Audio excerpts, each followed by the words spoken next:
डिसेंबर संपूर्ण महिन्यामध्ये साधारणपणे एक कमी दाब 2-3 येणार आहेत आणि एखादा त्यात डिप्रेशन असू शकतं. हा हा आणि याचा प्रभाव तसा 4 राज्यांवर होईल. हा तामिळनाडू, केरळ, कर्नाटक आणि आंध्र प्रदेश. हम्म. जर त्याचा प्रभाव डिप्रेशन मध्ये कन्वर्ट झाला तर तो तेलंगणा आणि महाराष्ट्राच्या काही भागात देखील परिणाम करणार आहे. हा हा हा त्याच्यामुळे साधारण दक्षिणेकडील भागामध्ये म्हणजे नांदेड, लातूर, धाराशिव, दक्षिण बीड, दक्षिण अहिल्यानगर हम्म. आणि धाराशिव, सोलापूरचा काही भाग, सांगली, कोल्हापूर, हम्म. रत्नागिरी, सिंधुदुर्ग भागावर पावसाचा साधारण 21, 22, 23 असा शक्यता दिसते आहे. हो बरोबर आहे. आणि दरम्यानच्या काळात थंडीची लाट कायम आहे हा महाराष्ट्रामध्ये. आणि सध्या उत्तरेकडून महाराष्ट्राच्या खूप थंडी आहे. हा हा हा म्हणजे 10° पेक्षाही कमी तापमान जाण्याची शक्यता आहे. हम्म, हम्म. तर मग सगळ्यांनी तब्येतीची काळजी घेतली पाहिजे. आणि सध्या डिसेंबरमध्ये फार मोठे पाऊस होणार नाहीत, हा परंतु साधा हलका पाऊस होईल. पण कांद्याच्या काढणीला आलेल्या कांद्यांना नुकसान पोहोचू शकतो. हा द्राक्ष बागांना त्रासदायक असू शकतं ते. हम्म. त्यामुळे जे काही शेतकऱ्यांचं नुकसान होणार आहे ते गृहीत धरून शेतकऱ्यांनी नियोजन केलं पाहिजे. हो बरोबर आहे सर. आणि सर जे 15 तारखेनंतर आता एक नवीन कमी दाब किंवा चक्रीवादळ बनणार आहे तर त्या संदर्भात काय सांगणार सर तुम्ही? ते आता जर त्याची गती वाढली तर चक्रीवादळही होऊ शकतं त्याचं, किंवा डिप्रेशन पर्यंत ते नक्कीच जाईल. हम्म. कारण त्याला चीनच्या समुद्रातून खूप बाष्प सपोर्ट करत आहे. हा हा त्यामुळे आपला अंदाज आहे की त्या दरम्यान बऱ्याच वातावरणात बदल होईल. हम्म. आणि जसं आपल्याला मान्सून महाराष्ट्रामध्ये किंवा भारतामध्ये चांगला बरसला यावर्षी लानिनामुळे, हम्म.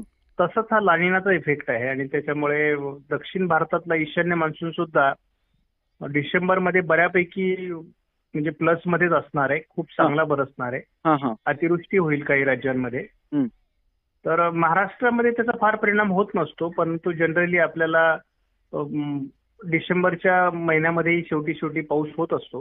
हा हा हा तर या कालावधीमध्ये म्हणजे 15 नंतर म्हणजे आपण मी जसं म्हणालो की 20, 21, 22, 23, 24 तारखेच्या दरम्यान हम्म. थोडं दक्षिण पश्चिम महाराष्ट्रामध्ये, दक्षिण कोकणात पावसाचं वातावरण तयार होईल. हा हा तर सर हे ईशान्य मान्सून म्हणजे काय सर? बरेचशा शेतकऱ्याला कसं माहिती नाही ईशान्य मान्सून म्हणजे काय असते तर सर? 2 प्रकारचे मान्सून असतात. हा एक मान्सून जो असतो तो सुरुवातीला जून महिन्यापासून सुरू होतो, हम्म.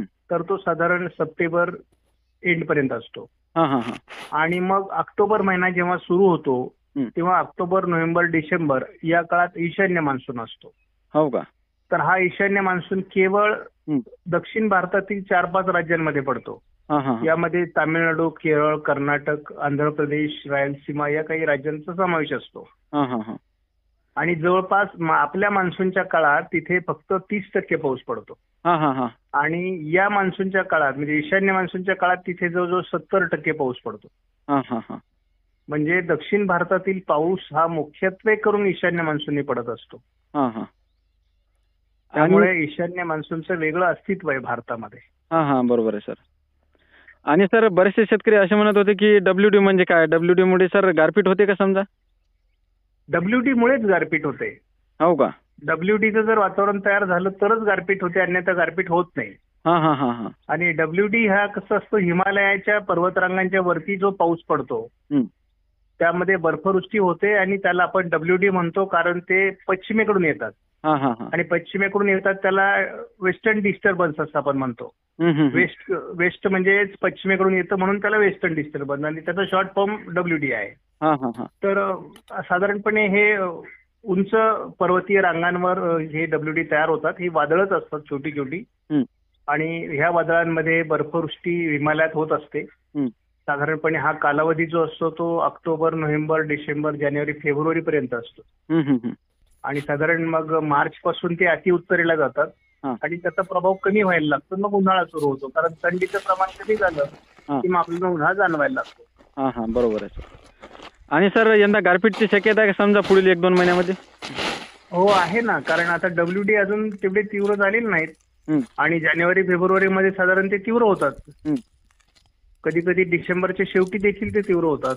त्यामुळे गारपीट होत असते त्या दरम्यान. हो का?